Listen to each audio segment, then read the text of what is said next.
It's our turn, episode number 34, our 1-year anniversary.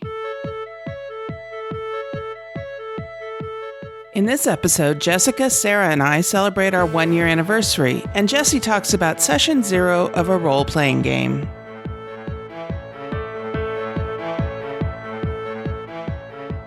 You're listening to a proud member of the Dice Tower Network, dedicated to bringing podcasters together for the greater good of gaming. It's sort of like Voltron, but with better lip syncing. Find out more at dicetowernetwork.com.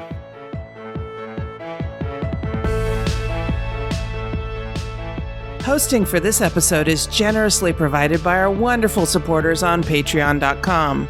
As a thank you to our patrons, we post extra exclusive content just for them. If you'd like to help us out by pledging $1 per episode or more, please visit patreon.com/OurTurnPodcast. Every dollar helps to keep this show going strong. Hi, and welcome back to Our Turn Women on Gaming. I'm Cathy. And I'm Sarah. And I'm Jessica. Yay, Jessica's back. Yay, I'm back. I'm glad to be back. Missed you guys. Missed you too. We've missed you too. So we normally start the show by talking about what we've been playing lately. So Sarah, why don't you go ahead and start us off? Well, I'm very happy I got to buy and play Topiary, designed by Danny Devine, published by Fever Games. It plays 2 to 4 players in about 15 to 30 minutes. Now, I have to say, first and foremost, I am a fan of his work. I just like every game I've played. And I've been fortunate to help him playtest a couple of his other games, Ghost Love Candy and Mobtown. Sadly, I missed out on helping with Topiary, but I was able to grab a copy from him because the next thing I have to say is kind of sad. There's no U.S. distribution for Topiary yet. Oh, no. Yeah. Fever Games is an Italian publisher, which I think is awesome for Danny, but it's kind of odd to be in the United States, get an Italian publisher first, and then looking for U.S. distribution. But it's an interesting world out there in the way people get connected. So right now, if you're in Europe, it's much more available there, and I know that they are looking for someone in the U.S., so hopefully it will be soon, because this is a really fun little game. It's a tile-laying game. You have a grid of tiles that are all face down, that are all grassy, and you're placing your meeples around the edges of this grid, and you're trying to then place the right topiaries in the right spots to give your meeple the best view and your opponent's the worst view. So in one sense, the theme of it, it's very pretty. I would say it's laid back, kind of like Lanterns, except that there's quite a bit of player interaction in terms of messing up your opponents. But the topiary come in unique shapes and 5 different sizes. So from the perspective of your meeple, you want to place them from small to large, because if there's a small topiary placed behind a tall topiary, your meeple's not going to be able to see it and won't be able to score points, because it's all about what the nicest view is that you can create. So ideally, you'd place a 1 size right next to your meeple, and then a 5 size as far away from your meeple as possible. But your opponents then are going to try to block you as much as you can. So you're going to score points based on the series of the same kind of topiary as well. So if you can see multiple swans or multiple pyramids, so you have to get the order 1 through 5, and then also if you can see multiples of the same kind. But you only have so many meeples to place, so you're never going to be able to get a perfect score for each one of them. You just need a total accumulated better score than your opponents. And your turn's really simple. You're going to place a meeple on the outside of the grid, take one of the face down tiles from the row that it can see. You put in your hand. Your hand already has 3 tiles. So now you've got 4 tiles, and you've got to choose one of the tiles in your hand to place up in the spot that you took the face down tile from. But you can now put it face up. And so it's pretty much locked in place. So it's simple, yet it's very challenging to plan ahead, and you have to adjust for your opponent's placement, because again, they're going to try to do their best to block you, but then, they need to focus on what they need as well. The only trouble we had with this game was that Will couldn't easily differentiate the topiary, because you do need to keep it hidden, the tiles in your hand. The art is really pretty, but it doesn't have the best contrast between the topiaries and the background. So we printed out little stickers with the first 2 letters of each type, and we just put those in the upper right-hand corner. And this works much better for Will, and it covered up a little bit of the art, but not too much. So overall, I really enjoyed this. I like that it's short but challenging. I have yet to actually be able to beat Will at it. He's just better able to plan ahead than I am, but I give this a solid 4 out of 5. Excellent. I saw your pictures of it on Twitter, and it does look like a beautiful game, beautiful artwork. Yes. Yeah, and Danny, the cool thing about him is he does a lot of his own art. Like in Ghost Love Candy, he also did his own art. So he's a really talented designer and artist. So it's really cool to see the things that he comes out. He takes these really simple, interesting mechanisms and then just tweaks them. And it's, just really love them. Neat. All right, Jessica, what have you been up to? Well, I really have not been playing too many games, which has really saddened me. But I did get, a week ago, I did get in a game after spending some time with my friends at a Renaissance fair. After we took a nap because it was so hot, we decided we wanted to play a game. And after some debate, we came and decided to play Pirates of the Seven Seas. Now, this is a game that came out in 2015. It's designed by Alexander Nevsky and Oleg Sirenko, and it's published by IDW Games. My friend, I think, was taught this game and then really liked it and then found it on our awesome Ding and Dent wall at the game shop in my town, which is really, really good. Like, you get games for half off. And it is a pirate-themed simultaneous action selection game. And everybody has the same deck of cards, and the art is so cute in this game. It's so cute. But you have several different actions you can choose from, and you can pick any one that you want. You play it face down, and then you're locked in, and then you flip them over, and it's not in turn order, but it's in the different roll cards or action cards. The first player actually shouts them out in turn, and whichever one comes up first, that's the order in which you complete the actions, and that can really affect in some of your future actions and things for that round. But what's cool is that if you're the only person to choose a particular action card, then you get a bonus, and those can be really helpful during the game. If someone else also chooses the action, then nobody gets the bonus, and you go in turn order, completing the action. But some of the actions are basically what you're trying to do is just collect the most gold, which is victory points. And some of the actions are you can play the captain card, and in your hand you'll also have some map cards, which dictate the actions that you can complete. And so that's kind of dictates which roles you're going to choose. And there's a way to get more of those so that you have more to choose from. But say if you pick the captain action, there's a battle that will ensue, and everyone has a fleet of ships, which are just small dice.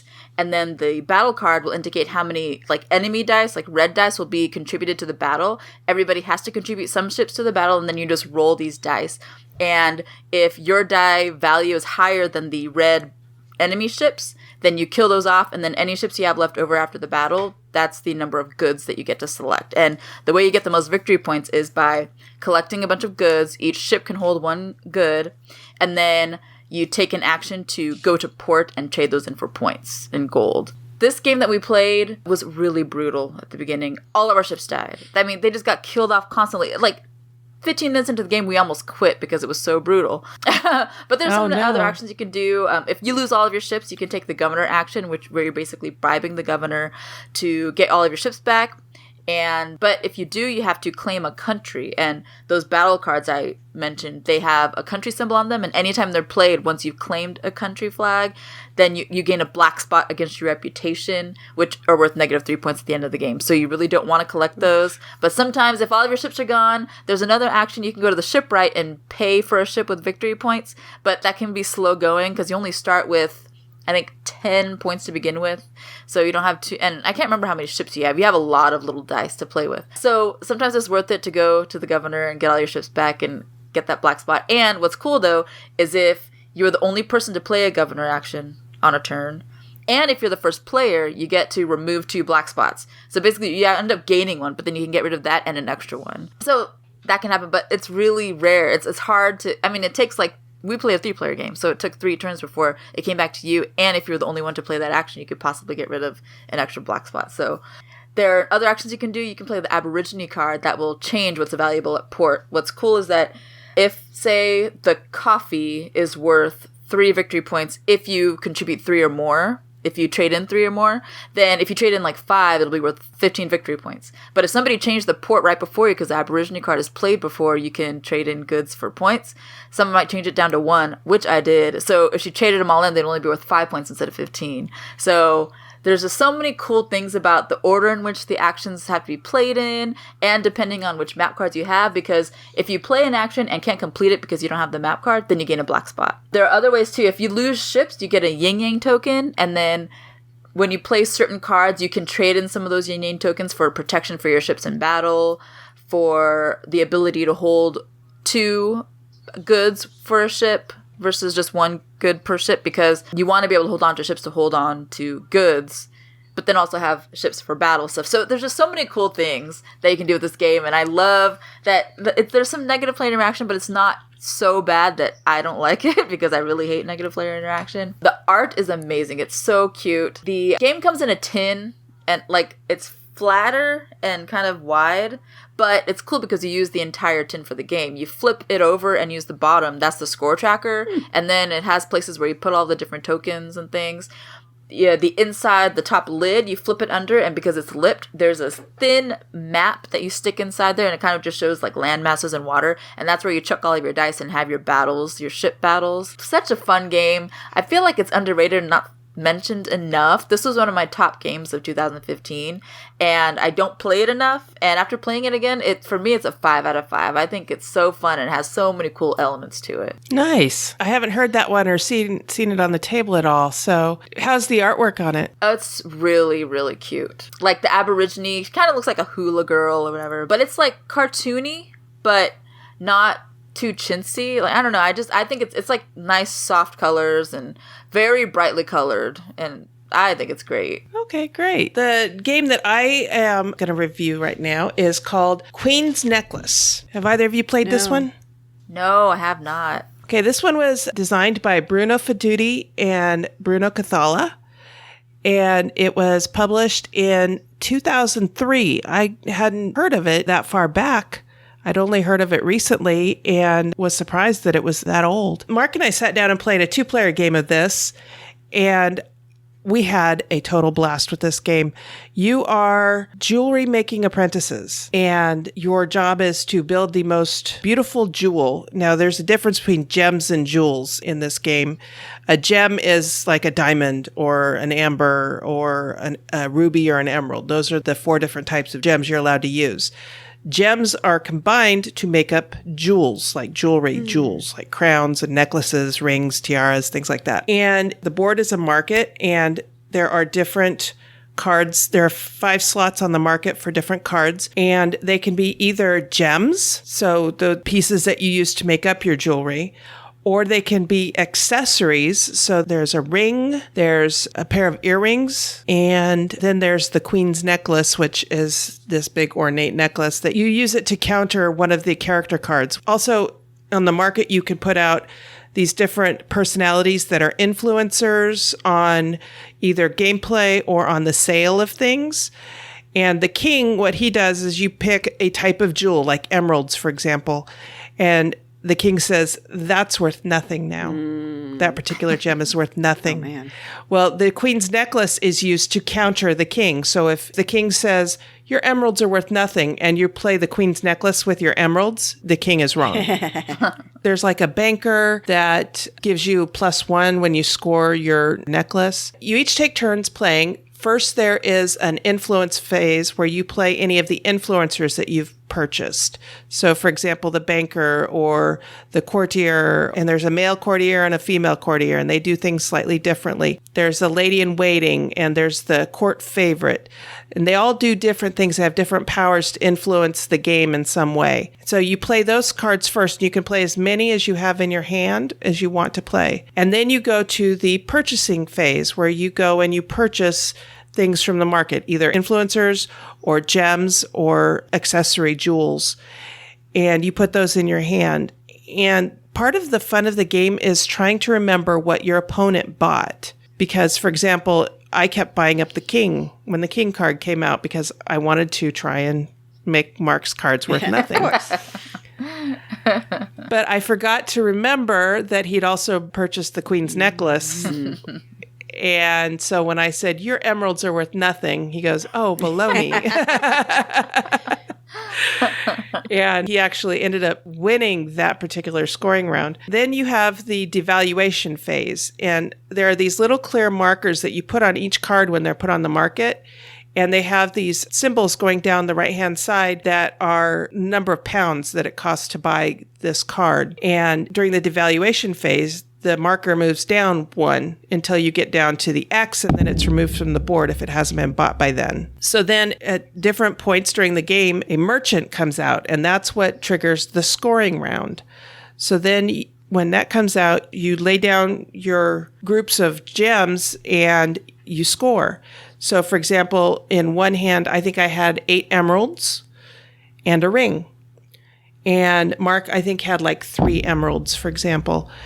And so I win the emeralds because I had the most. But then I also get a bonus point for having an accessory with my jewel. So I had the ring. So then whatever the emeralds are worth, and they're the fashion listing, which is each gem is placed in order of what's fashionable right now, what's most wanted.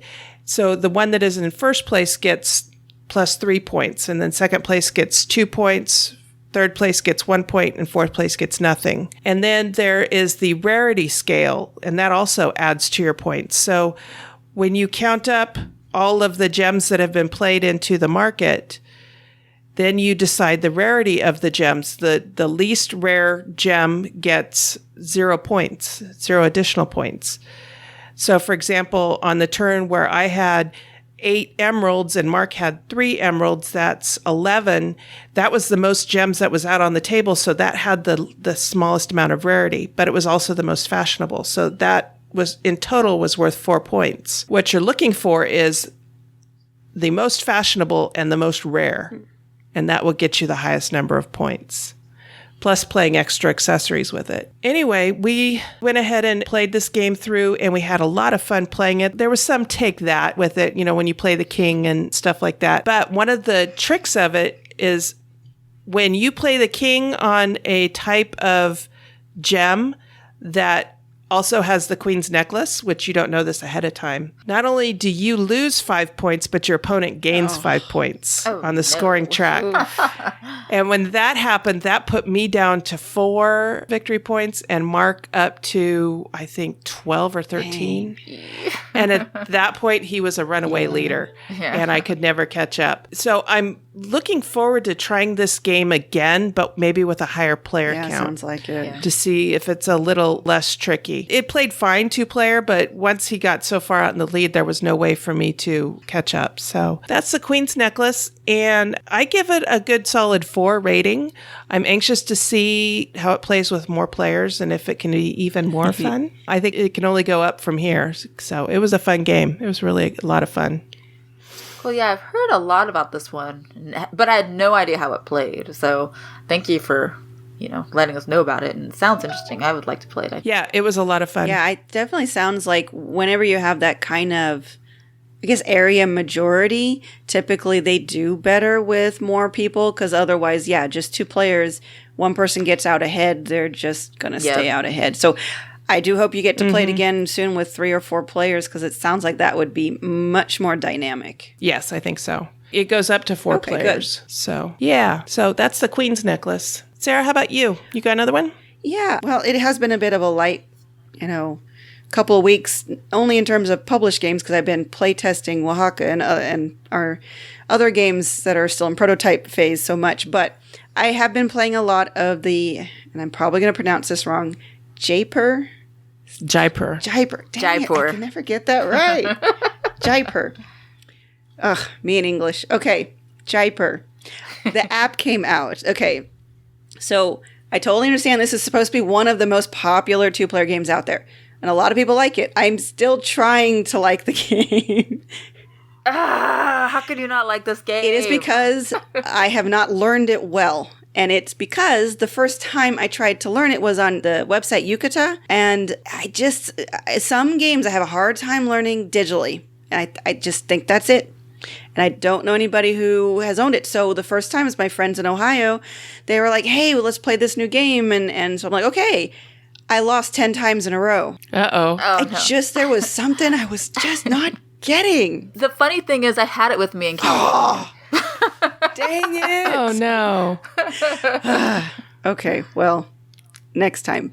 But I will say the app has come out and it has a much better tutorial considering that Yucata does not have a tutorial. And I understand the game much better. And so now I'm starting to ease into it and I'm starting to like it, especially because the app is just so pretty. It's designed by Sebastian Potion, and I probably messed that up, published by Asmodee. It's a 2-player game, and it was originally published in 2009, and then now the app came out this year, 2017. The goal is you are trying to collect sets of goods to sell for the most profit, because who doesn't want profit? On your turn, you can either take cards or sell cards. If you take cards, you have to choose between taking all the camels, taking 1 card from the market, or you can swap between 2 and 5 cards between the market and the cards you have. So if you sell cards, you can only sell 1 type of good per turn, and you get as many chips from that good as you sold cards. And the chips values decrease as the game progresses, so you have to balance selling before your opponents, but waiting to get a larger group of the same kind, because you get increasingly higher rewards for selling 3, 4, or 5 cards at the same time. Now, you can't sell the camels, but they're used for trading. So if there's like 3 out in the row that you're like, oh, I want all those, but you only have 2 cards in your hand, but you've got 4 camels or whatever, you can trade the camels to get those cards. Also, they are worth something at the end of the round if you have the most. At the end of the round, the person with the higher score wins that round, and you play until one person has won 2 rounds, which either takes 2 or 3 rounds, depending. So I am definitely enjoying the game a lot more with the app. It's really good presentation. The only downside is right now, for online play, it's a 30-second timer for your turn. And it just feels really stressful. Because, I mean, I know it's supposed to be fast, but I need time to think. Maybe it's just me. But they said they're working on increasing it to 60 seconds. I'm like, okay. I understand online play. They want it to go quickly and not have someone just take forever. But I would think at least a couple of minutes. I don't know. I'm a slow player, so maybe it's just me. But anyways, I will give this right now a good 3.5 out of 5. I mean, it had a rocky start for me. That never is a good way to go with a game. But I'm enjoying the campaign. It's very interesting. You have different challenges that you're trying to achieve and explore this map. And so you're trying to unlock different sections of the map, and the way you play the game is slightly changed. So I'm finding that enjoyable. And when one of my friends wants to play an online game, I will play. But I don't think I'll ever go and buy a physical copy. It's just not completely my thing. Can't believe you don't. I don't hate it. I don't hate it. Sarah, how do you think Will would handle it? How is it accessibility wise? You know, I'd have to actually see a physical copy, because the one thing I've noticed is when games get put into a digital presentation, they sometimes change the look of the cards. So I'd actually have to have a physical copy, show it to Will to see if he can see the difference between the goods cards, because right now from the app there's a picture, but it's a rather busy picture. So like one of them is, I'm trying to think, like diamonds or it's silver anyway, so I always think of diamonds, and they do color, but the picture is just like a treasure room full of treasure. Yeah, gems and jewels. Yeah. And I'd be concerned that would be too busy. And I don't believe, from what I remember, the digital cards have any type of like little symbol in the corner that says this is emeralds or this is whatever it is. It's all color. Yeah. So does he have an issue distinguishing colors? Yeah, unfortunately that too. Yeah. Yeah. So like basically you're just trying to collect red cards or blue cards or brown cards. Yeah. So I wonder if it probably would be difficult for him. Yeah, I don't think there's any sight assistance with it. Which is too bad, but maybe they'll do another printing at some point. I know Ticket to Ride went through a phase where it was all just color, and then later editions they added icons. So it's hard to say. I don't know if they're looking to reprint the physical version, but I'm glad the app is out so I can enjoy it more now. It's such a good game. I was just looking through the cards on the Queen's Necklace, and they don't have the little symbols up in the corner that, you know, when you're holding the card, you can see what it is just by up in the corner. They don't have that. Yeah, unfortunately, there's still we're talking Jaipur and Queen's Necklace are older games, so they really were not at all concerned or aware, because a lot of times it's just aware of vision disabilities and how to easily change things for that. Mm-hmm. So, well, anyways. That's Jaipur. I give it a 3.5 for now. Okay. And Jessica? All right. So, like I mentioned, I have not been gaming much, but I was lucky enough to grab an app while it was free. And I think it's not free anymore, but so I grabbed the Onirim app. And I don't know if either of you guys have played. Oh, yeah. No, I haven't. I have. Oh, yeah. I have. Okay. I unfortunately paid. No, I paid for it when it first came out. Oh, That's did. okay. Now, do you like this one? I do like this one better. I get very frustrated, so I have to play it in very short bursts. But it is, it's very good. My average is 50% right now, and I'm afraid to play anymore to get it back under 50%. I think mine dropped to 30%. I don't know. I did really good the first couple of games, and then it just tanked from there. I think it depends on how the deck is shuffled. But so this is it's designed by Shadi Torbay and is put out by Z-Man Games. And the game originally came out in 2010. A second edition came out in 2014, but the app was just released this year. And it's really a solo game. They say you can play 1 to 2, and I don't know how you'd play 2-player, but it's a great solo game. And I actually played this in the card version first. And what it is you're a dream walker, and you're trying to escape these nightmares by finding 8 oniric doors. And then once all of 8 doors are discovered, then you escape the nightmare and you succeed. Otherwise, you're trapped forever if you don't find all of the doors. Oh, no. Yeah. So there are, I think, 4 different colors of cards, and they all have symbols. They either have a sun symbol, a moon symbol, or a key symbol, and there are more of the sun symboled cards than any of the others. Now, what you do is you shuffle the deck, and then you start with a hand of 5 cards, and anytime you play one, you bring it back up to 5. And what you're trying to do is lay down 3 cards of the same color, but they cannot have the same symbols adjacent to each other. So you want to have alternating symbols. Now, once you do that, then you look through the deck, find one of the door cards, and then you reshuffle the deck and then bring your hand back up to 5, and then you try to go for another door. Now, so that's easy enough. But then, sometimes when you draw a card, now there's a nightmare card in your hand, and you have to address the nightmare card. And there are 4 ways you can do that. If you've found a door, you can sacrifice that door, shuffle it back into the deck. But then now you need to play your cards to find it again. If you have a card that has a key symbol on it, you can sacrifice that card, put it in the discard, and then the nightmare is taken care of. You can discard your entire hand and then bring back up to get a new hand of 5 cards. Or you can keep the hand that you have and discard the first 5 cards at the top of the deck. So if you're only have 10 cards left in your deck, you really don't want to do that. Yeah. So, I don't know. It's just, so the decisions that come up, depending on how far you are in your deck, are really interesting with this game. Depending on how the deck is shuffled, you could have nightmare, then you resolve it, then you have another nightmare that comes up, and you have to resolve it and stuff. So you're just shedding cards. And hopefully that's why it's cool to sometimes keep keys in your hand, so you can just discard a key card and continue on.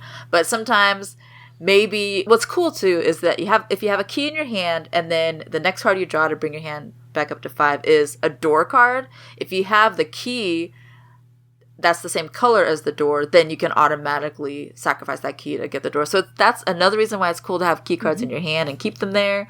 Another thing about key cards is if you put it in the discard, you can look at the first, I think, 5 cards at the top of the deck and reorder them however you want, and the 5th one you get to discard. And that's cool because sometimes you get to discard a nightmare card that you won't have to address later. So it's a simple card game, but it's so clever. I think the design is so clever. And the art is a little weird. It's a little too dark for me. It's dark and brushstrokey, pencil-y, brushstrokey, but it's still cute. I love the card version. I have not been able to play it in forever because I was taking it to work with me to play solo, on my lunch break. And so I was carrying it in a little plastic bag, and I left it out, and my dog got into it, and he destroyed one card. Oh, no. So you have to have all of the cards, so I haven't been able to play it. So I'm so glad that it came out in an app version. And the app implementation is really good. It's got a really great tutorial. It takes you pretty much through the first half of a game, and then it lets you continue on. And of course that game is the one where it tells you your best game, however many cards were left in your deck, because you have to get all 8 doors before the deck is gone. And so of course that one game is the one that's my best game. I have not been able to get close to it, but the implementation is really great. There's even music that goes along with it. So I'm so glad I snagged this, and it's really good. My laptop is really slow when I'm doing podcast editing, so when I'm trying to save stuff and it's got 5 minutes to go, I'll just bring the app up and play a game. So I love it. So good. I have another one of Shadi Torbay's games, Sylveon, which I love too. And that one's brutal too. Yeah. I think it's more brutal than this one. But for me, this game is a 5 out of 5 for sure. Love it. Excellent. Yeah, they have the. Go ahead, Sarah. It's the Oniverse or something. Oniverse. I was close. Oniverse. So yeah, all of those. We've only been able to play this one. We did get a chance to borrow a physical copy, and Will and I tried to play it 2-player. It was not fun. It's like it was tacked on, and I'm like, no, don't force a solo game into a 2-player game if it's not really there. So yeah, I don't recommend it 2-player. I've never played Onirim, but I've heard good things about it on low player count. Yeah, I will definitely look into downloading the app. It's a great app. I haven't even seen the game on the shelf at the store, so I'll have to look for it. Yeah, when I had to go onto Board Game Geek and in the market and find like a used copy. It was really actually no, I didn't find it there. My FLGS, they actually had a used copy for sale. So it was really sold out. It's Z-Man Games does that. Like they'll have production runs and then they won't reproduce the game. I'm not sure if they did a new production run of this one or not, but it was really hard to find when I tried to find it. Well, then I'll just have to try the app. That's the great thing with the app now is anybody can get it. Yeah, and it's actually better as an app because there's so much shuffling you have to do with the regular deck. And I know some people that I'm like the resident shuffler whenever we play because they don't know how to shuffle. So it'd be really hard to play if you can't shuffle because anytime you like discard your hand and have to get a new hand, any nightmare cards or draw cards that come out or get put to the side and then they get shuffled back in, you have to shuffle. And then anytime you find a door, you have to shuffle the deck. And then, so there's so many times you're constantly reshuffling. So it's perfect for an app. I think Sylveon would be great as an app too. So I hope that happens one day. Because that thing, it's a card game, but it takes up so much table space. So it'd be nice if it was in an app. Okay, great. The last game that I'm going to talk about is called Age of War. I've had an odd problem lately. I've been doing so much podcast-related stuff, trying to get people to come on and do interviews and things like that I haven't played very many games lately. Oh, I was on Twitter the other day doing podcast stuff, and Travis from Low Player Count came on and said he was having that problem. I was like, yeah, I know exactly how that feels. So one of our little go-to games that we like to pull out when we want to play a game, but we don't want to play a long game, and we want to sit down and play a game we know. Mark and I will pull out Age of War. And it is a little dice chucking game, and it's made up of a deck of square cards.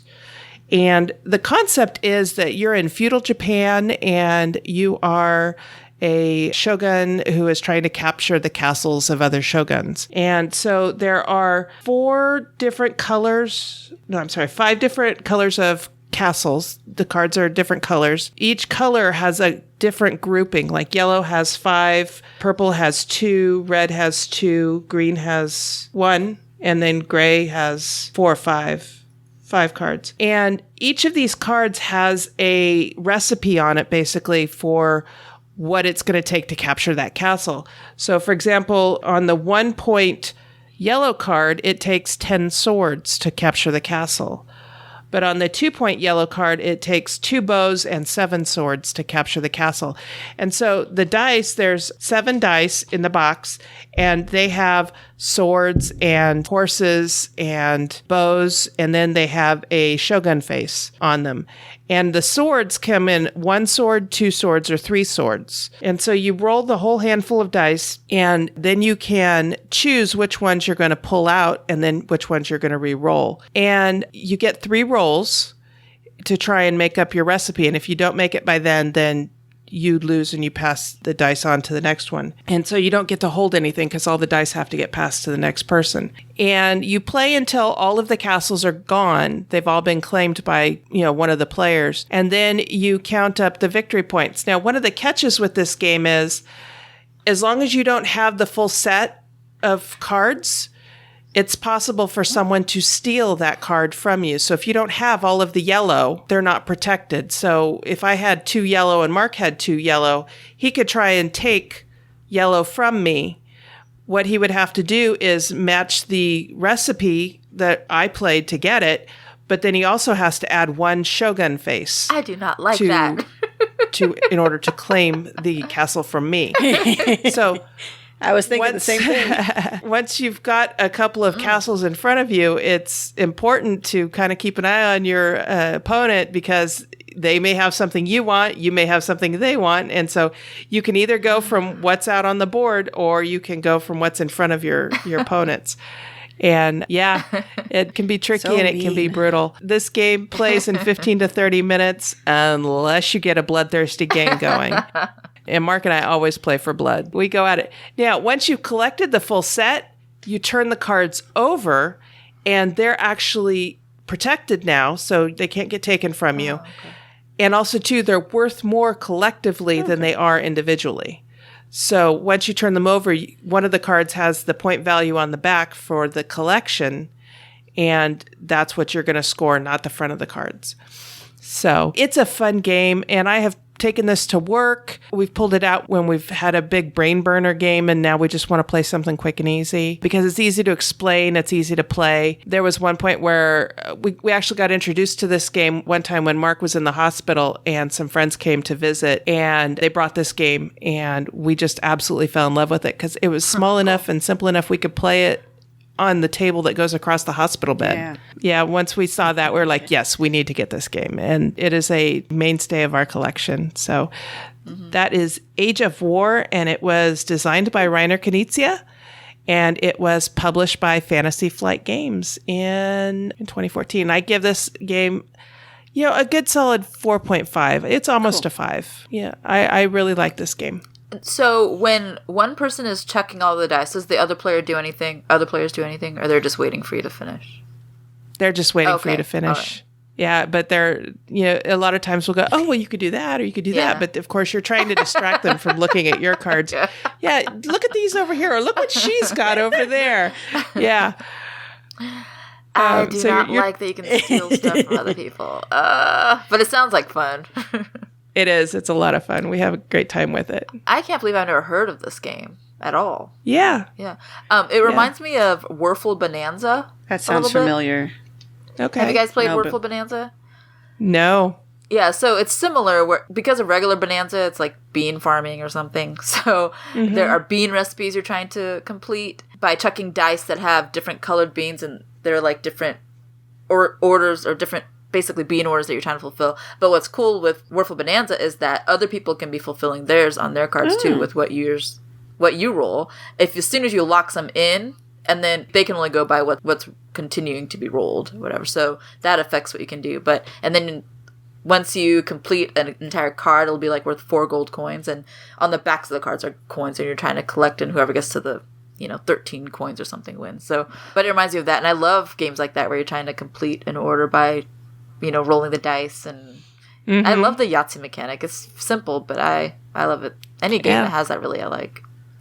And it's easy to teach other people to play it too. Yeah. I know I pull out this box which has a mean-looking samurai on it, and people are looking at me like, oh, not another one of your hard games, Cathy. No, really, this one's simple. So, anyway, that's Age of War, and that's what we've been playing. You've heard us referring to and rating games by a rating scale. Here's how we're using this scale. 1. Give me back the time I spent playing it. 2.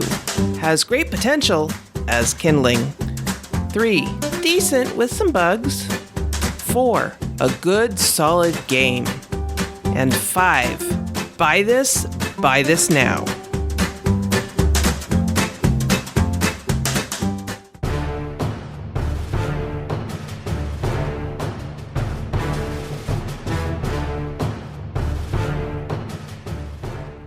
Hello again, this is Jesse with another role-playing game segment. This time I wanted to talk about how a group starts a role-playing game campaign. Now perhaps your group is sitting down to do a one-shot, an RPG that will be only one session in duration. In this instance, much is taken for granted. You will probably already have characters made up, a campaign world already in place, and a group dynamic that is already assumed. This is a great way to learn a new system or a new genre of role-playing game. What if your group has something longer in mind? What if you decide to commit to an RPG for a few sessions, a few months, or even longer? This is a situation that we will cover. In these instances, the group may, in my opinion, should, have what is called a Session 0. This session is primarily dedicated to discussion that will take place prior to characters being generated. The discussion will focus on many things, but I will review them in a few broad subjects. The first area I want to cover is that of expectations. Everyone brings their own expectations to the gaming table. Session 0 helps everyone to present their wants and expectations to the group. In this way, everyone, players and game masters alike, can agree to what is to be expected for the campaign. Perhaps the group already has an RPG in mind, but if not, everyone can offer suggestions. Perhaps a genre needs to be decided upon. There are a multitude of RPGs out there for virtually any genre, as well as many universal systems that can cover about any genre. Common genres include fantasy, science fiction, horror, superheroes, cyberpunk, and so on. Related to genre is theme. There are many subgenres in every genre. The group needs to decide on what themes they wish to explore during their RPG campaign. For example, will this be a series of dungeon crawls in a fantasy world? Or will it be more akin to romantic fantasy, where the focus is on relationships, politics, intrigue, and social issues? Failure to discuss this could lead to a situation where a game master prepares a campaign that focuses on dungeon crawling, and the players wanting a more in-depth role-playing experience that involves courtly matters and political tension. This will lead to disappointment for everyone. Once the genre is selected, the group can then decide upon a system. Every system offers different mechanics and themes to go with a particular genre. It is important to decide what mechanics everyone wants in their game. Some mechanics offer a grittier and more simulationist experience. Others forego detailed mechanics and instead focus on those that promote storytelling. For example, my friend and I were recently discussing a game that was being prepared where a GM wanted to use a hit location chart, dividing up hit points across the head, chest, arms, and legs. Further, depletion of hit points in any of those locations would result in a negative effect, such as impaired movement when a leg is at 0 hit points. 20 years ago, I'd have played or even ran such a game, but now I'm much more story-focused in my games. I detest detailed simulation when playing or running a game. For me, it is better to keep the mechanics lighter and the game moving along. Again, it is important for everyone to agree upon the mechanics, lest someone be disappointed. The next general area I wanted to discuss is collaboration. I have spent decades on this hobby, both as a player and a game master. What I have discovered is that collaboration is an important part of the game. It's very important to the formation of the group of characters and to the campaign as a whole. This begins at character generation. Session 0 should be spent on creating characters together. This offers many benefits. First, if the group needs to have certain roles fulfilled, everyone can discuss who will take those roles. For example, if the characters are going to be a crew on a spacefaring freighter in a sci-fi space opera, the players will have to decide who will be the captain, the pilot, the mechanic, and other roles as needed, such as the cargo master, the negotiator, and the gunner. There are roles that always seem to be coveted, while others seem to be unpopular. In fantasy gaming, the healer seems to be an unpopular role at my tables. There are times I've felt forced, whether as a player or as a game master, to play a healer character. If there's a role at your table that seems unpopular, I suggest having a discussion about it. Do your players think a role doesn't seem as flashy as other roles? Then as a GM, you could ensure to add some times for that character's role to shine, in order to offset the perception that it just isn't as flashy as the warrior or the damage-dealing rogue. Another area of character generation that benefits from collaboration is that of character backgrounds. Most gamers are familiar with the first session beginning with, "So the characters all meet up in a tavern looking for a job." If all the players work with one another, you can create some great background stories that interweave the stories of all the characters. The Fate RPG system by Evil Hat Productions has some great ideas about collaborative storytelling. In our latest Dungeons & Dragons game, we gave every player a set of index cards. This idea was taken from the Fate role-playing game system. The player would then write their character's backstory on the first card, and then pass the stack of cards to the left. The next player would read that character's story on the first card, and then write a story involving that character and his own character on the second card. Then that stack was passed to the left, and so on. By the time we were done, all the characters were interconnected with every other character. This makes for great pre-existing connections between the players and great story hooks for the GM to use in the campaign. The Fate system even has some great ideas about collaborative world building. Even if the campaign world is a store-bought world complete with people and locations, having the players add allies, antagonists, and contacts for their characters into that campaign world makes for an immersive world. It also provides even more tools for the GM to use to tell a story and motivate characters. The last area I want to cover is that of administration. This is just a fancy way to describe the rules that the group will adhere to as players. The first and simplest of these is schedule. The group needs to decide how often they're going to meet. The group needs to decide on set days and times. For example, my group meets one evening a week for about 3 hours. That's what works best for our schedules. Along with the schedule, the group must decide its policy on absences. Now, given that I am a husband, a parent, and have many outside activities that occasionally conflict, I am very understanding about the times when life happens. But every group is different. The group must decide how many people can be absent and still play. The group must also decide if the absent player characters still earn experience and loot. I tend to keep the group together in this regard. Having to keep track of characters at different tiers of experience is more bookkeeping than I'd like.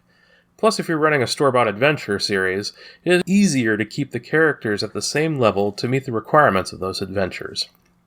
However, if there are players who are regularly absent for non-emergent reasons, I encourage a discussion regarding their future participation in the group. These are all issues your group may want to address during Session 0. One other important subject of administration is content. Think of this as the motion picture rating for your game. There are some subjects, especially those related to sex, violence, slavery, inequality, discrimination, and other events with strong emotional elements, which may cause discomfort among some players at your table. The time to talk about them is Session 0. Decide as a group what elements you want to avoid in your game. I also strongly encourage the use of the X card idea created by John Stavropoulos. Basically, whenever the game starts straying into an area that makes someone uncomfortable, a player holds up an index card that has a large X on it. This is a signal for the GM that he or she should skip over content and move ahead. If the GM is unclear why, she should discuss this in private with the player after the game session to know what content is discomforting. People come from all walks of life. Sadly, this means anyone you meet may have had to deal with traumatic events in their life that have caused some long-term emotional distress. The X card allows people an out if they are too embarrassed to have that discussion in Session 0. As a side note, I like the variant that I've seen online called the O card. Generally, that O is turned into a big smiley face on a card. It is a way to give the GM immediate feedback when something they like is happening during the game. Maybe a player really likes some element, such as political intrigue, that is currently happening in the game. Giving that immediate feedback helps the GM add an extra touch of that element in future encounters. Finally, the game should discuss any house rules that the group will use for the game. I know some groups like house rules, while others do not. Deciding on house rules in Session 0 will ensure that the group is happy with whatever house rules are agreed upon. However, if a house rule isn't working out during the campaign, the group could hold a pre-session meeting to discuss that house rule, or really anything else that was agreed upon in Session 0 that isn't quite gelling for the group. To summarize, I encourage your Session 0 to include expectations, collaboration, and administration. Everyone sitting at that gaming table has a stake and an equal say in how to proceed with an RPG campaign. It is important to discuss everyone's expectations. It is a great feeling to get everyone involved in collaboration and with collaborative storytelling and character creation. And it is important to hash out all the little administrative business such as schedules, absences, and inclusivity. I hope you consider these things when starting your role-playing game campaign. Thank you for listening. If you wish to follow me, my Twitter handle is @JESMETCALF. My username on BoardGameGeek and RPG Geek is MadcapCH. I have a blog on the Geek called Gates of Madness. My blog number is 5588. I post regular updates, usually weekly, about my game acquisitions and experiences, whether it involve board games, role-playing games, conventions I attend, or other interesting game-related experiences. Until next time, this is Jesse saying, keep on rolling. Ha ha ha, happy anniversary. Ha ha ha, happy anniversary. Happy anniversary. Ha ha ha, happy anniversary. I wish to you happy anniversary. Happy anniversary, this special day. I'm happy with you. Alright, so our hot topic for this episode is a celebratory one. Woo! The Our Game podcast is 1 year old! Woohoo! Congratulations, you guys, on an awesome year. You guys have accomplished so much with this podcast, and I'm so happy to be a part of it. And thank you for inviting me. We're happy you've joined us, Yes, Jessica. very happy you're here. I'm glad. So this episode, I, Jessica, will be interviewing my co-hosts, Cathy and Sarah, to learn about our founders of the podcast, how and why they started it, and plans and hopes for the podcast going forward. But before we get into that, I wanted to get just a little bit of history on you two first. So, how did you two get introduced to hobby board gaming? So, Cathy, why don't you go first? Well, I have loved playing board games since I was a little kid and didn't even realize it was a hobby. And then in the late 90s, my now ex-husband, Richard, introduced me to a couple of games that I went, oh, this is fun. And that was a game called Shogun. It's also been called Samurai Swords and Ikuza. And that was put out by, I want to say Milton Bradley. And then there was another game called Robo Rally that was put out by Wizards of the Coast, and I love Robo Rally. I still love it, even to this day. and I just couldn't play enough of it. Unfortunately, I lost it in the divorce. And we had all the expansions for it and everything, and you can't get them anymore. Anyway, but then after Mark and I got married, we were reading through, I think it was through the Record Search, or not the Record Searchlight, the Sacramento Bee, and they had an article about game group that had formed in Sacramento that played board games all the time. And I was like, oh, let's go check this out. And so we did, and I was just absolutely blown away by the number of games, the different types of games that people would bring, and I haven't looked back. I took a bit of a break at one point to work on my master's degree and work on my doctorate as well. And then when I done with school, I dove right back in and haven't looked back since. I love exploring this hobby. Awesome. Sarah, what about you? How did you get into the hobby? I loved playing games as a kid. My grandma and aunt, every Sunday I'd go over and play games with them. And then, growing up, I think I switched more to video games. But then in high school, my geeky friends were like, hey, let's do this thing called role-playing. And we played Palladium Fantasy. And then it was like, oh, hey, there's this neat thing called Magic the Gathering. And that just kind of lasted through to college, and we kept playing it. When you do Magic the Gathering and role-playing, that's pretty much the only games you're playing. But, we got into Munchkin and a few other, games here and there, Flux we came across.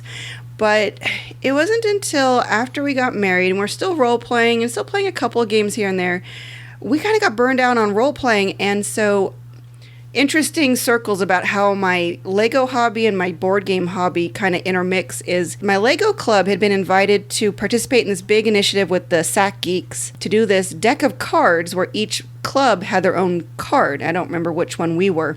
But I was looking through when I got the final deck, I was like, oh, let's look at all these other clubs, and there were some businesses. Well, there was a board game store had bought one of the cards, and it was the Gamer's Grind. And I was like, hey, let's go check out what other games exist out there, because we need to take a break from, role-playing, so let's go in. And we went in, and we were just blown away. I could not believe how, it's like how people look at my wall of games right now. Can't believe how many games are out there. And so we had a couple of games that we just didn't like. So we went in, traded them in, bought the big black box of Dominion. And the rest, as you say, is just history, because that just really launched us into it. I found Board Game Geek. In fact, as I was saying before we started recording, I just got my 5-year geek badge, because it was about 5 years ago, right now in June, that I went on to Board Game Geek and logged that we owned Dominion. And then as we bought a few more games, I was like, hey, I'm adding to my collection. This is really cool. And I hadn't even found the forums yet. So, yeah. And then after that, just fell headfirst into all of it. Awesome. I love board gaming origin stories. I just think they're so interesting and they're so varied. So after having dived headfirst into the hobby and played so many games over the years, tell us what your favorite game is. Cathy, why don't you go first? Well, I've actually got two that are kind of tied right now, and I don't think it'll be a surprise to anybody. My favorite game, the longest, has been Firefly. Of course. Firefly. It's currently tied with Unfair. Yeah, oh, really? I'm having a total blast with Unfair. And I would have to say second place would be Robo Rally still.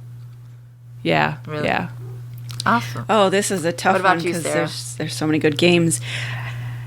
If I had to I'm going to have to go with the two. There are two that are really tied, and that would be Suburbia and Seasons. I I love both of those, and Dominion would be a very close second because it was the first game that really launched us into the modern hobby. We have all of Dominion, and I just love it all, but there are times where I'm like, no, I want to sit down and do city building with Suburbia. I love that, and then with Seasons and that feel of Magic the Gathering without being Magic the Gathering, and the beautiful artwork in Seasons. Yeah, I think those would have to be my top.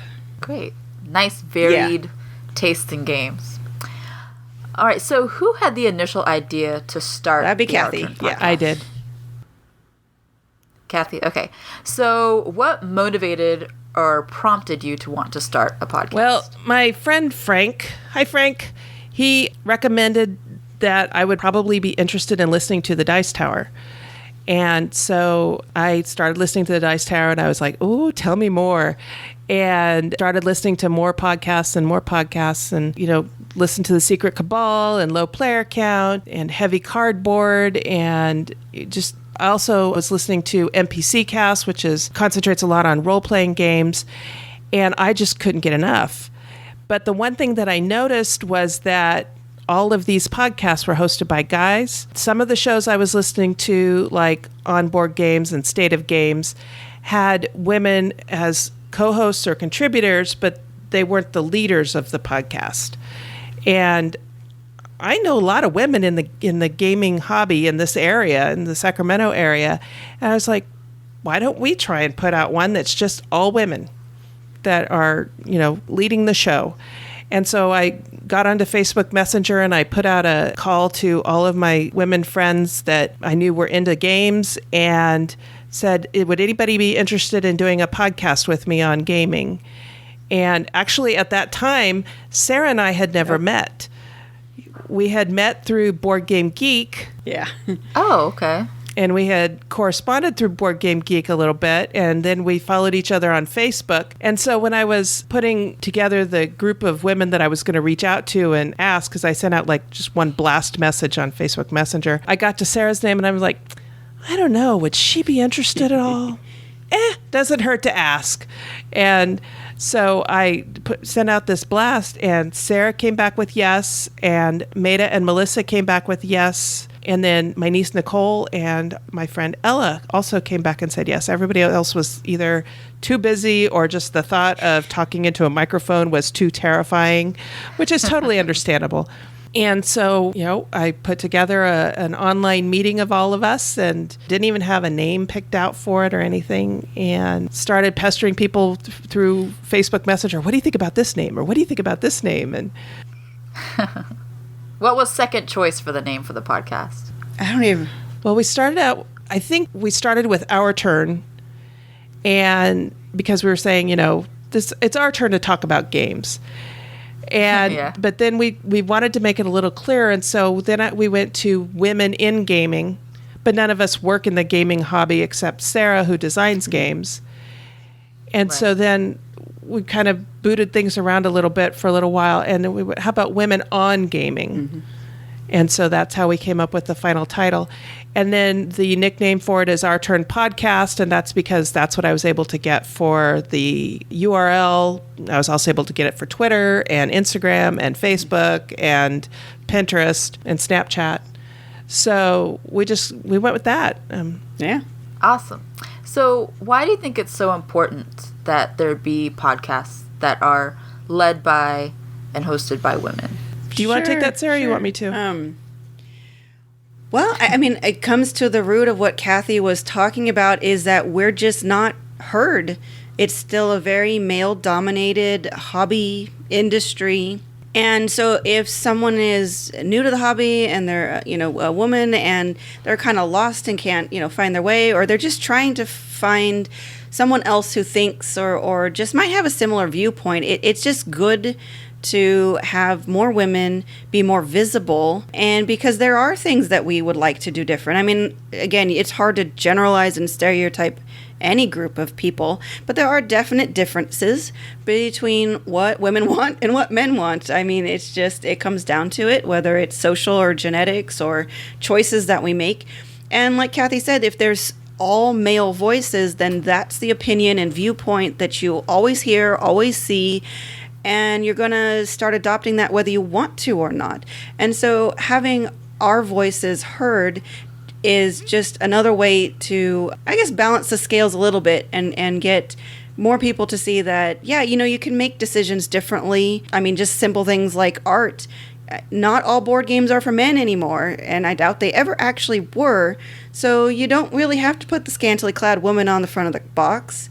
You can make choices where they're all very fully clothed and in a strong position, not submissive or other things. So yeah, and I mean, I'm not saying that we're always talking serious stuff.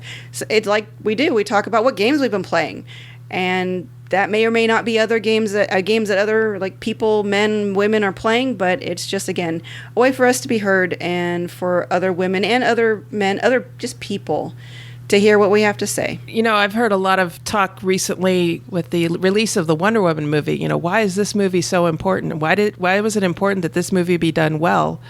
And then I see pictures of, young girls looking at Wonder Woman movie posters, and they're dressed as Wonder Woman, and they've got this sense of awe in their face. Or you hear stories about little girls that want to come to school dressed as Wonder Woman just in case they need to save the world today. Yep. And it's important for women to see other women in the gaming hobby and invested in the gaming hobby, just like it's important for young girls and young boys to see strong female superheroes in the media. One of the things that I'm learning about the world and about myself is if you don't see something that you like, that you want, then go out and make it yourself. Yep. And that's kind of what prompted me to say, I want to do a podcast, and I want to see who else wants to do one with me. I was just so pleased at the response that I got. I think I probably asked 10 or 15 people if they wanted to be involved, and I got 6. Yep. There were 6 of us right off the bat. Now, granted, Maida and Melissa had things come up in their life that took them away from the show, and that's fine. Those were good things that came up, and that's great. And Ella got really busy with her new job, and that's great. She's happy in her job, and that's wonderful. Nicole is off trying to figure out what it's like to be a 20-year-old, and, that's normal. And I've told them all, if you ever want to come back onto the show, you are always welcome. And so I'm just very pleased that Sarah has stuck with it with me, and I'm so pleased that you've joined us, Jessica, because you're another fresh voice in the hobby that we want to have represented. So it's just important that everybody's voice be heard, and that it be not seen as an anomaly. Nothing against the ladies that are on the other shows with all the guys, like you're on State of Games, and I believe most of the time you're the only female co-host, right? Yeah. Yes. And that's great. That's great. But I think it's important that people also hear us get together and talk about games as women, and that we can get along and work together as women, and that we're not just always, one another. I've been very pleased with the way that everybody has worked together on this show and chipped in and helped out. It's been a lot of fun. It's a lot of work. Yep. But it's very, very... But it is a lot of fun. One of my questions was going to be, how long did you prepare before you actually started the podcast? Because I have considered starting a podcast, not board gaming related, some other stuff, maybe in just a random, this is what's going on with my life and these are my musings, but I'm even too intimidated to do the research on how to get a podcast going and hosting and all that stuff. So how long did you prepare before starting the podcast? I think I put out the call at the end of March of last year, 2016. We had our first meeting in April, and we met weekly. And we were just doing a lot of work. I wanted to have the website up. Yeah, brainstorming. I wanted to have the website up so that we had show notes to go along with our episodes, and just trying to plan out a calendar of possible topics and things like that. So finally, we were getting towards the end of April, and Maida goes, all right, enough. When are we going to record something? And I went, well, I think we can have the website done by this time, so why don't we record? And I think our first one was recorded towards the end of May, and then it dropped. We said we were going to have it drop on June 15th, and I actually did kind of a soft launch of it on June 13th, just to make sure that, it was listed in iTunes, and, it was going to show up in people's podcast apps if they went looking for it. And we did a soft launch on the 13th and put out the word on the 15th, and haven't looked back. Did you have any broadcast knowledge beforehand, or did you just do a bunch of research on actually how to run a podcast and upload? I actually had done like 3 episodes of a podcast a few years earlier, so I had some idea, but I had also, before I even reached out to anybody, I looked into, how do you do this? What does it take? What do you need to have? And so once I felt like I could probably do this, that it wasn't going to cost a fortune to, get all the equipment, the mics, the software, all that, I found Audacity for free, paid Libsyn $5 a month for hosting, and just went, using Google Docs for our show notes and where to keep things. That's all worked out pretty well. Yes, and I am on a couple of other podcasts, and yours is like the most organized and planned out podcast, which is really awesome. That kind of the standards are set, and you kind of know how things are going to go, and I really appreciate how much work you put into keeping us organized. Oh, thank you. Yeah, that's all Cathy. That big props to Cathy. Yeah, would not stay on track if it weren't for Cathy. Oh, thank you. Yeah, I'm a big believer in systematizing things as much as possible so that everybody knows where to go and what's expected. And like, for instance, for our show notes that we work from during the recordings, that's a template. I created a template. We use the same template every time, that we don't have to recreate it from scratch and figure out, okay, what goes here, what goes here. Mm-hmm. And it works out well, and it's great to have during production. I usually put all the different files together, and then I hand it off to Mark, because at that point I'm tired of listening to it. He edits it, takes out all the ums and uhs and different stuff like that, and makes us sound good. And then it's just getting the show notes done and putting things up. So... And then Sarah works hard on promoting us through Facebook, and she does her daily Kickstarter and keeps all that going. Better on the social outreach part. Yeah. Hey, that's what's great about, I think certain people have different skills, and that's what's great about having a team of people that, one person can do the marketing thing, and one person can do the behind-the-scenes organizing thing, and I think it's good to have a bunch Absolutely, of heads because have a well-rounded. I can't know everything. If I knew everything and could do everything, then I wouldn't have asked for co-hosts. But yeah, I didn't want it to just be me talking all the time. I wanted to get other points of view. I thought it was important to have other women on the show. And, Sarah and I, and you and I and Sarah, we all have different gaming tastes, different types of games that we like. I'm afraid that if it was just me, you would all be hearing all Firefly all the time. And I don't think anybody wants to hear that. It has a solo mode. I still have not played that game. I need to play it. I need to set aside a weekend. I know. And it's on my 10 by 10 solo challenge, and I have not even read the rules yet. I'm never going to get this. I've played one of the games on my 10 by 10, 3 times. It's horrible. All right. So when you started the podcast a year ago, it was a bi-weekly podcast, correct? Yes. Okay. So this year you have decided to make it a weekly one, where we co-hosts all come together every other week, but then there's an additional episode on the off week. So why did you decide to do that? Because we were putting out 2.5 and 3 hour long podcasts. Yeah, that was a little long. And, I had plenty of people saying, this is awesome. But the one person that was not saying this is awesome was my husband, who has to edit these shows. Oh. And if you've ever edited a video or audio of any kind, it probably takes at least double the length. Yeah, at least 2 hours for every hour that you're recording. And so when we put out 3 hour long podcasts, that's his whole Saturday is gone, and it was just too much. And we had a lot of content, and some of it is time sensitive content. There's Kickstarter that's out, and somebody wants to talk about their Kickstarter, but you need to put it out quickly, or their Kickstarter is going to be over, and then the interview does them no good. Or there would be news coming out that we want to put out in a timely manner. And so I just thought, I'm happy to put in the time to do this. It means I get to do more podcasting, which I'm having a great time doing. And it gave me a chance to crank up the number of interviews that I was doing and bring more voices onto the show. We've started having guest hosts on the off week, people that come on and talk with me. And so that way we're getting a wider perspective even than just the three of us. So I've been having a ball doing it.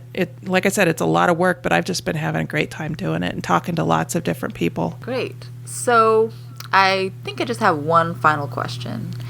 And after 1 year and all the work that you put in, and it's been really successful, now you're a part of the biggest, probably the biggest board gaming kind of media network out there. What do you see on the horizon for the Our Turn podcast? Well, I was going to talk to you guys about going daily. Yeah, I was about to say, pay me too much. If I get paid. If we all get paid. No, I just want to keep on keeping on. There's so many games that still need to be played. There's so much more discussion to be had. I know we have plans to talk more about accessibility, a little more in depth. Want to talk more about the challenges that women face in the podcasting hobby. Want to help Sarah get more of her games published. Well, gee, thank you. And just, keeping on. The reception that we have gotten in this past year has just been absolutely wonderful. I do have to say that we were not the first all-women podcast to get published. Board Game Blitz beat us by 2 weeks. Quite literally 2 weeks. And that's great. I'm glad to have more out there. And now Great Way Games is out there, which is another all-women show. And, people ask, are they stealing your audience? No, we're all each other's audience. We all support each other. We all promote each other and encourage each other. I've had Ambi from Board Game Blitz on the show as a guest. And Mark and I went to the convention that she organized here in down near San Francisco, and we got to meet Ambi and Crystal in person there, and we just had a great time. I'm looking to have a lot of the other women that I've met in the gaming industry through Twitter on the show at some point here in the near future. So just more voices. And I was also because of the podcast, I got invited to join a Google group called the Cred Bureau. And hi, ladies. And that's a group of women throughout the gaming industry who are trying to get women's voices heard. And, they're game designers, game artists, game publishers, project managers, role-playing game writers, LARP writers, all kinds of women, and just from all over the gaming industry. And that has been an incredible experience being part of that group, too. And I'm developing a lot of neat connections through that group and through Twitter. And definitely, I'm just having a good time with it. I'm not going to quit for a long time. Awesome. What about con presence? Are you hoping to have more of a presence at different conventions throughout the country? Well, we've had booths at 2 cons so far. We had a booth at Pacificon last year and at Conquest Avalon. And that takes a lot of work and a lot of energy. So we didn't end up doing it at Conquest SAC this year. Now, those are all smallish cons. Pacificon's kind of a medium-sized con. I would love, love, love to go to any of the bigger cons, but it hasn't been economically feasible yet for us to get back there. There's so many neat cons that happen back east that I am hearing about all the time. And I would love to go to Gen Con and Origins and Dice Tower Con and BGG Con. It just need to figure it out, the economics of it. I hope that it'll be possible sometime in the future. I wouldn't bank on it for this upcoming year. But who knows what's going on in the future, you know? The booths that you have at conventions, what do you do at the booths? Well, we're still trying to nail that down. We were selling T-shirts at Conquest Avalon. At Pacificon, we had a raffle and gave away a couple of autographed games. And we also sell games that we don't want to keep in our collections, Oh, okay. And we've done that as a way to raise money for the show. And then I've just about sold Sarah out of Project Dreamscape games, which she donated to the show. And we sold a bunch of those at the booths. So just kind of using it as a fundraiser for the show and a way to get our name out there. I've also, at KublaCon last year, I took a bunch of flyers, and that was held before we launched. That was held at the end of May, and we were launching mid-June. So it was like coming soon. And we actually did get a bunch of listeners from that. Because, I kept having people reach out to me in the women's forum on Board Game Geek and say, hey, what's the status of this? Is this coming soon? And yes, Awesome. We're still on track. We're coming out. Yeah. That's interesting because I've been to some bigger cons and, smaller and medium-sized cons, and I don't think I've ever seen a podcast host a booth. And I think that's interesting that you do that to promote and also just sell merchandise and just to introduce yourself to potential listeners and stuff. I think that's really cool and interesting that you're doing that. Yeah, it was a lot of fun, and it was a big learning experience. And for a lot of people, they didn't even know what a podcast was. And so I got to introduce them to the whole idea of online radio shows, basically. Some of them would say, oh, I don't have time to listen to a 1 hour show in my commute on my way to work. I'm like, well, then you just hit pause, and when you get back on the train or back in your car, you hit play again, and you pick up right where you left off. Oh, I hadn't thought of that. Yeah. Oh. Yeah, it's been a fun learning experience for sure. And I've gotten to play a ton more games. Right. It's almost like you have to have fun. So you have content for the show. Yeah, I heard somebody use a phrase the other day that I thought applied really well to this experience, and that it's a jobby. Yeah, it's true. That's true. Yeah. Oh yeah. It kind of is. I mean, I put a lot of time into getting things ready to post and publish, and Sarah puts a lot of time into the Facebook and getting ready for recording sessions, and she's done a couple ads for the show as well. And I'm sure you put a lot of time also into getting ready for our recording sessions, Jessica. So, it is kind of a jobby. Yeah. Well, I want to commend both of you on an awesome first year with the podcast. I think the podcast has really improved, and I just see it. I don't see you guys stopping, and I see it really just going forward, and I'm really excited to see where the podcast goes. So congratulations on year 1, and I'm so excited for year 2. Woohoo! Thank you. Oh, thank you.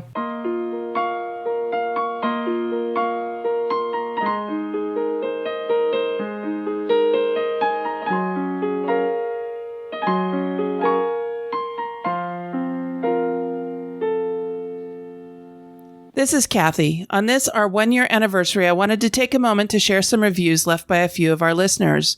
We haven't mentioned these on the show before, and we don't often ask that you go leave a review, but we certainly do read and appreciate them.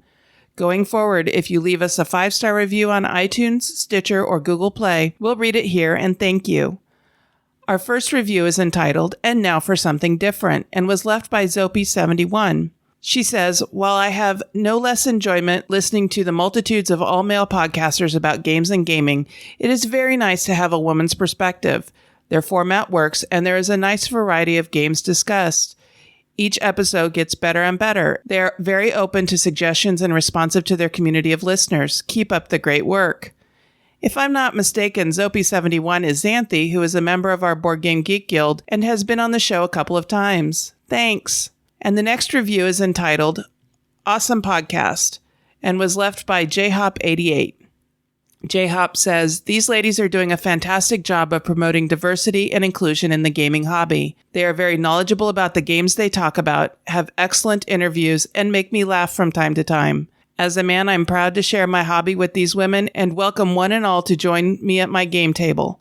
Keep up the great work, ladies.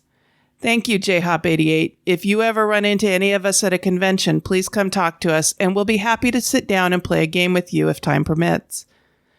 And finally, this last review was entitled, Excellent New Podcast, and was left by Senor Velasco. And he says, just picked up this podcast and checked out the first 3 episodes. As a podcaster myself, when they said a 6-person team, I kinda cringed. But with one of the 6 as a producer and the other 5 not all there at the same time all the time, they make it work. The first episode was a little rough, but with each episode after, you can hear the improvements, which is exactly what you hope from a new podcast. The hosts are informative and, above all, passionate about games, which really makes for a good listen. I'm subscribed, and this will now be in my podcast rotation. Senor Velasco left the same review for us on Stitcher. Thank you. We haven't seen any reviews on Google Play Music yet, but we haven't been on that platform very long. Again, we appreciate all of you who listen, and especially those who interact with us on Twitter, Facebook, or on BoardGameGeek.com in Guild number 2600. We are honored and touched by your kindness and friendship.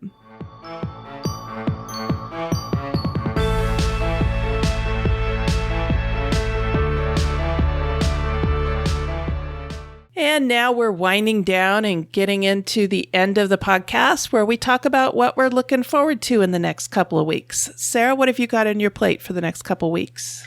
As if we don't know.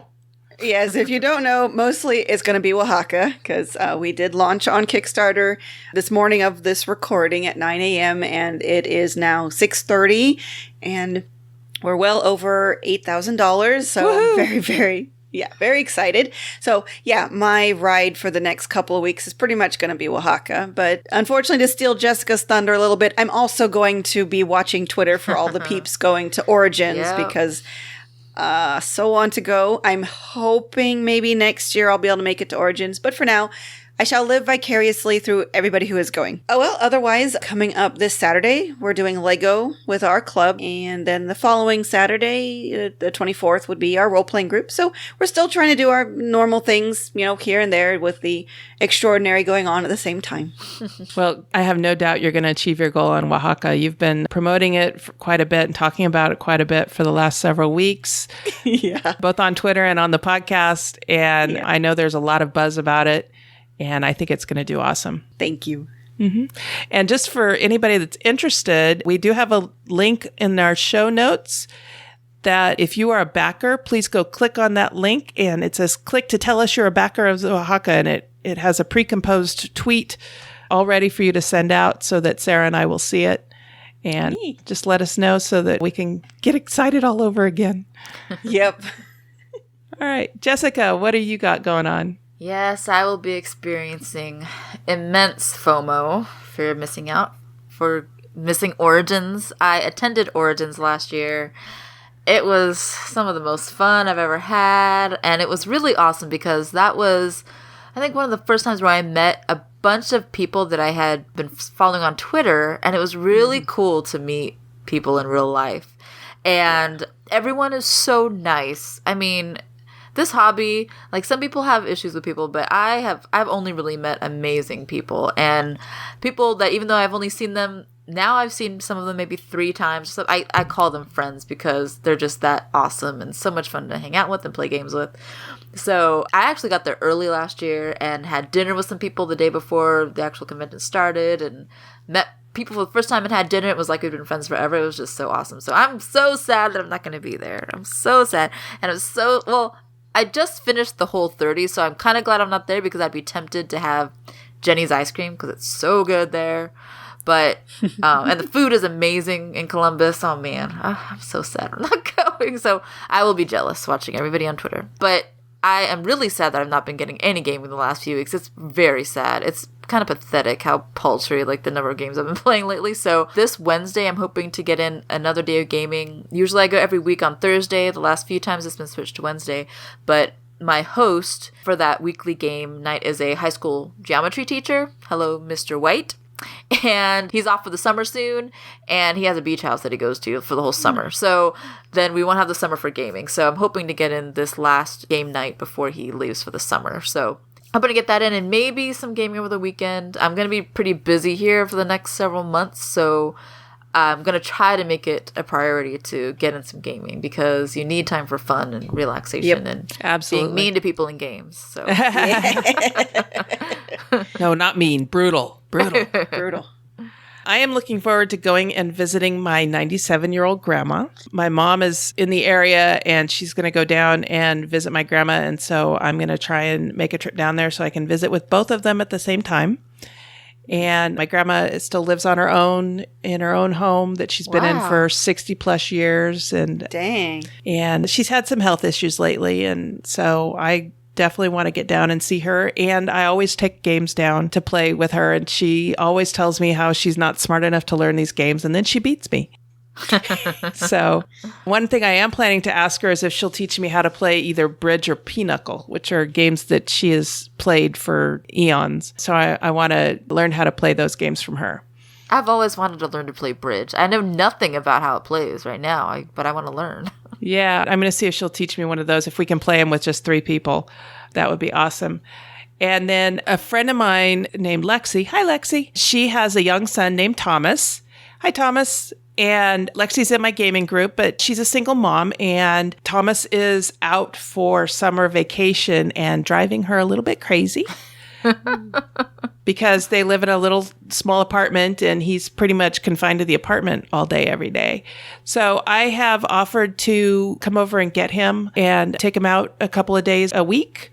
And we'll probably do things like go to the library and take our dogs to the park. And I'm also going to look for some special events that are happening around Sacramento and take him to those. And we'll also play a lot of games because he's a gamer kid too. So, you know what you should do? You should find out when it is and go to Yuba City for the Prune Festival. Oh, they changed the name to the Dried Plum Festival because Prune Festival wasn't the most enticing to people. Right. I will look that up. Thank you.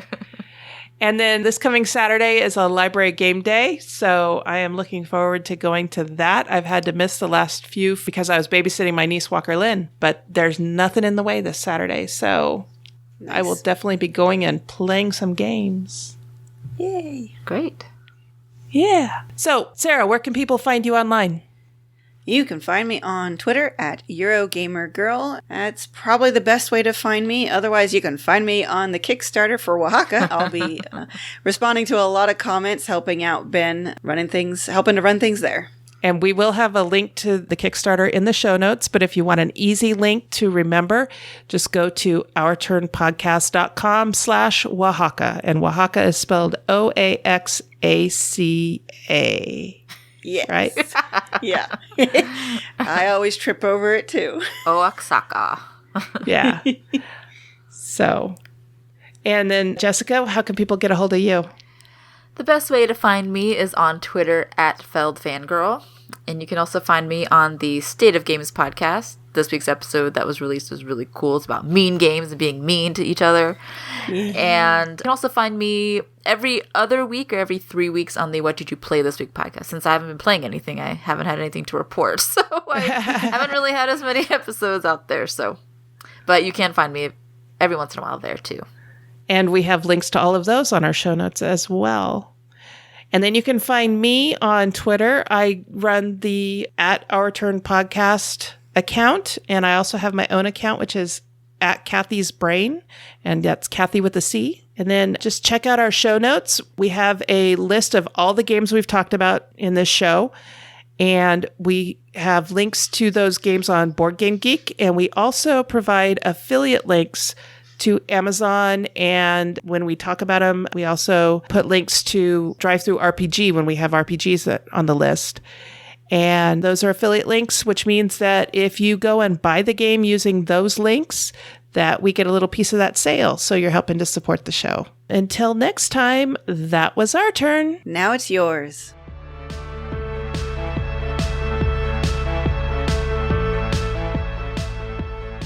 Thank you for listening. This episode was recorded on June 12, 2017, and is written and produced by Cathy Ford, Sarah Reed, and Jessica Wade, with assistance from Jesse Metcalf and Mark Ford. Next time, we will discuss games with robots. We want and encourage your questions, comments, and feedback. Please call 916-426-2873 and leave us a short voicemail, or send an email to feedback@ourturnpodcast.com. Our theme music was composed by Adriana Crickle. Please check out our show notes to learn more about the composers featured in this episode. The material in this episode is copyrighted under Creative Commons Attribution Non-Commercial No Derivatives 4.0 International License. If you want to learn more about the games discussed in this episode, please visit our website at ourturnpodcast.com/episode 34. You can find a list of the games along with links to their listing on BoardGameGeek.com and an affiliate link to buy the games, which also helps to support the show. We are proud members of the Dice Tower Network. You can find out about other shows in the network like the Broken Meeple, Boards and Swords, or the Push Your Luck podcast by going to DicetowerNetwork.com. Thank you for your support. If you like what you heard, please tell your friends about us.